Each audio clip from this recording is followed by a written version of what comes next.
The one thing I always learned, I told this once to Joe Louis, I said I never remembered a case in which the challenger didn't go into the ring in perfect condition. Now, certainly you're in great shape. You're about the same size as Marciano, aren't you, in weight? Right. Probably be a pound or two difference. I might be heavier than Marciano. So it's an instance in which two men are going in completely evenly matched physically. That's right. You're both in great shape. You're both real professionals, so I'm going to wish you, as I wish Rocky when we left his training camp, the very best of luck. Yeah. Greetings, people. I come in peace. Anthony Yarde. What can I say? I like him. I think he's a genuinely nice person. But not only that, he's a good boxer. He does things and he seems to catch out his opponents with clever little moves, counters, unexpected punches. But he just doesn't sustain it. He fights like he's trying to emulate Floyd Mayweather when he should be trying to copy a Mike Tyson. Everybody fights how they want or what's comfortable for them. But we do look at other fighters we like or a style that we are inclined to. Anthony Yarde, I believe, is modelling his style off of a slick lightweight. I think he'd be successful as a pressure fighter. Mix it up, do both. At the moment, it's the same thing, but a different day. Yarde, as usual, looked good, but was backed up to the ropes with ease. Now, I don't know why that is. Is it because of his gas tank? Is it just a bad habit? Is he intimidated? By now, he should have worked that out, because he did the same against Kovalev, he did the same against Beterbiev, and he did the same against Benavidez.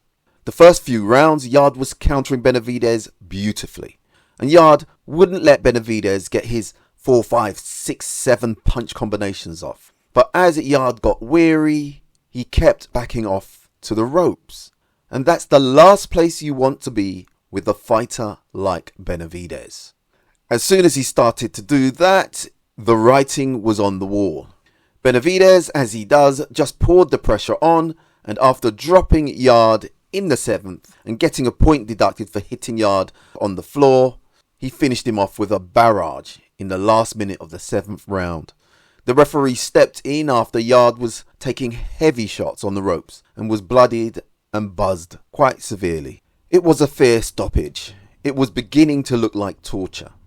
Yarde is a tough man, but his skills suggest that he can be more than a punching bag.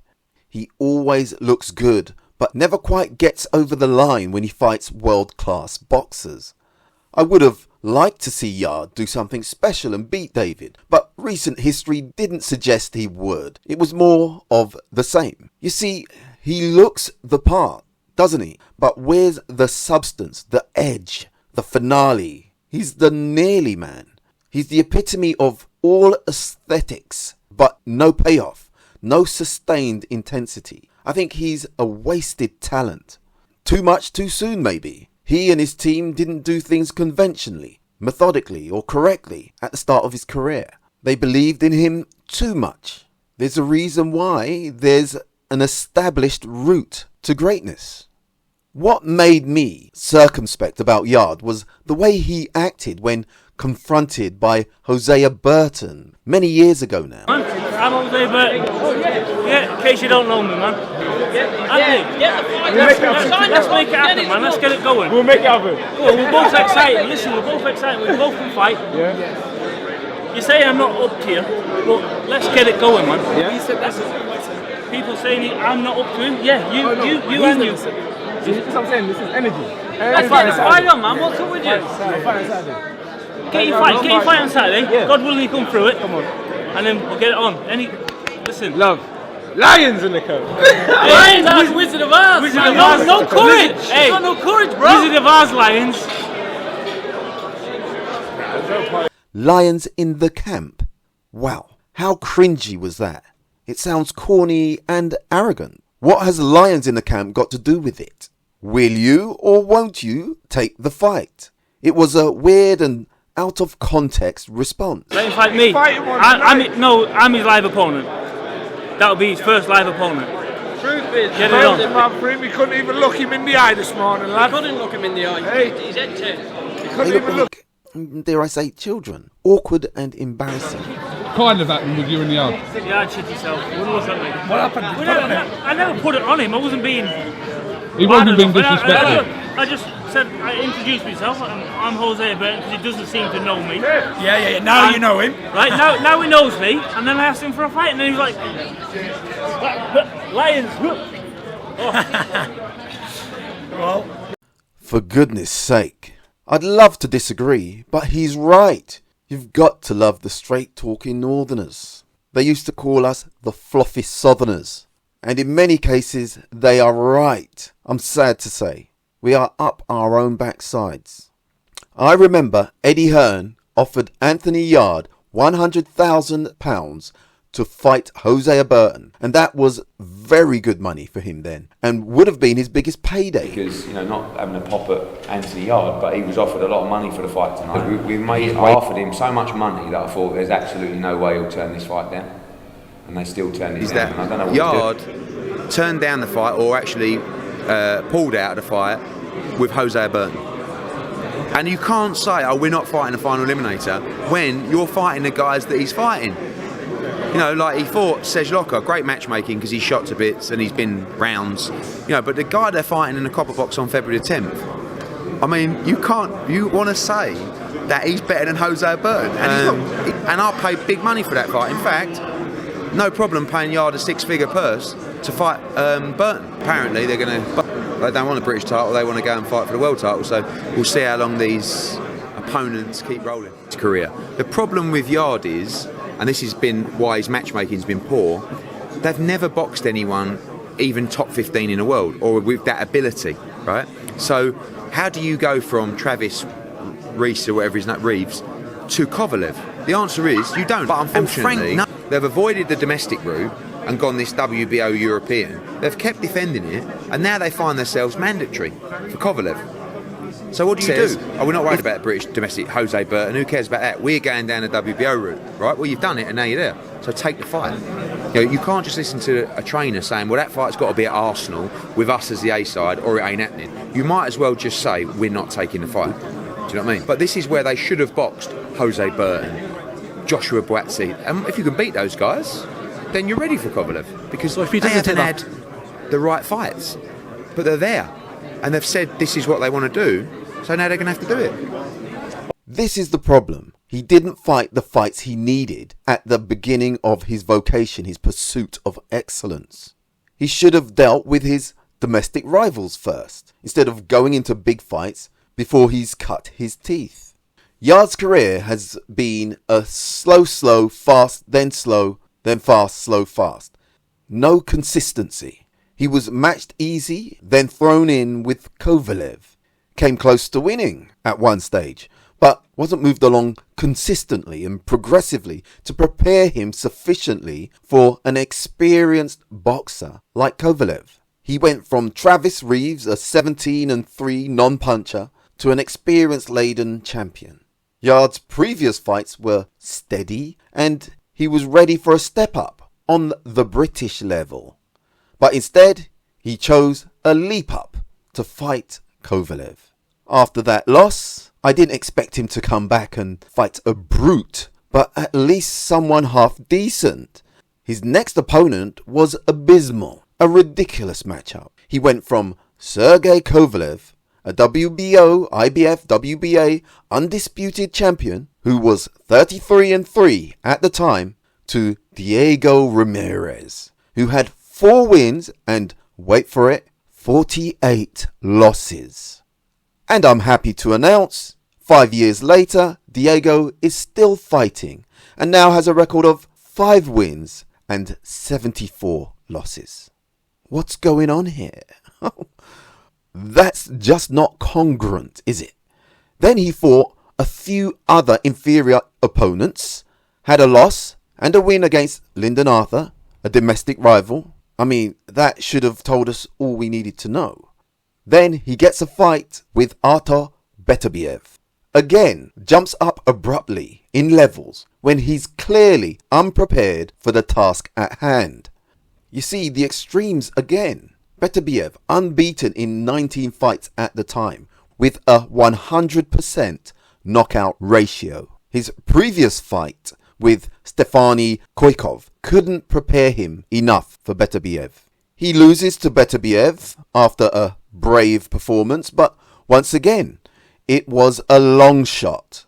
He was battered on the ropes, similar to what just happened with Benavidez, and was knocked down, got up, but was taking such a shellacking that Tunde stood on the ring apron to wave to the ref to call the fight and save Yarde in the 8th round. Then, 8 months later, Yarde goes back to fighting very poor opposition in Jorge Silva, who at the time was around 40 and had 22 fights and 16 losses. Anthony Yarde really has been mismanaged, and he's got the talent to be a very good boxer, in my opinion. I think he needs a change of trainer, definitely. He seems to be in a malaise, just meandering through his career. There's no consistency or urgency. Maybe some urgency now, but I don't see any development. Time's ticking and questions are being asked. I think Yarde and Tunde are very comfortable in what they're doing. I think where Yarde is from, I think he's still seen as a hero, and that might be enough for him. But I don't see him improving with Tunde.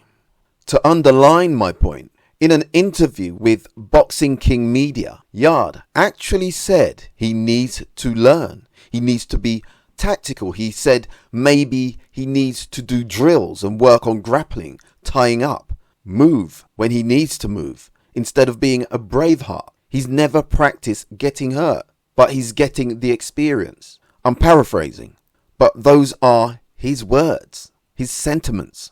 I had to check the date to make sure I wasn't watching an interview from 2019. But no, it was an interview done a few hours ago. What has he been doing all this time? What has Tunde been doing? It's woeful. It's not rocket science. He needed to move aside and let someone like James Cook take full control. Rest in peace, James Cook. Now he has to find someone else if he wants to freshen up his career. Yarde just looks good losing. That's the mindset. All fur coat and no knickers. It's not like there wasn't fights out there for him to solidify his reputation, exposure, and build more intimacy with his sport of choice. Participate domestically. Too many fighters have a little something about them and get carefully managed to bypass the fights they should be having to jump up into fights for titles that they don't deserve or too soon for them. I mean, why hasn't Yarde fought the likes of Dan Aziz, Craig Richards, Shakan Peters, Willie Hutchinson, Callum Smith, and of course, Joshua Boazzi? It doesn't make sense that there's so many domestic fights he could have had at a manageable level, but he chose to go for the Hail Marys. No patience, wants the early glory and big payday without taking the risky, less lucrative fights that would put him in good stead for the big ones. Maybe he wasn't as confident in his abilities as he made out. He should have fought Jose Burton back in the day for good money, and I think he would have beaten him. But as the footage of their meeting showed, he wasn't too keen. Short-sighted and egotistical maybe. Tunde has been gassing Yarde up and being unrealistic about his pupil. It'll be interesting to see what he does in the future. He won't have the luxury to mess around and pick and choose. He has to have significant fights at his level now. I'm bored of Yarde. He could have been a big name fighter if he kept his feet on the ground a bit longer. Maybe it's not too late for him to build a steady, orderly momentum.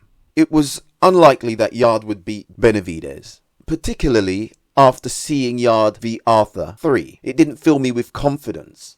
Arthur could have got the nod in that one. I mean, going from Jorge Silva, Mark Nikolic, Ralph Vilkans, then struggling with Arthur, who some thought won the third fight, to jump into a fight with Benavidez, the WBC light heavyweight champion, is the typical classic story of his career.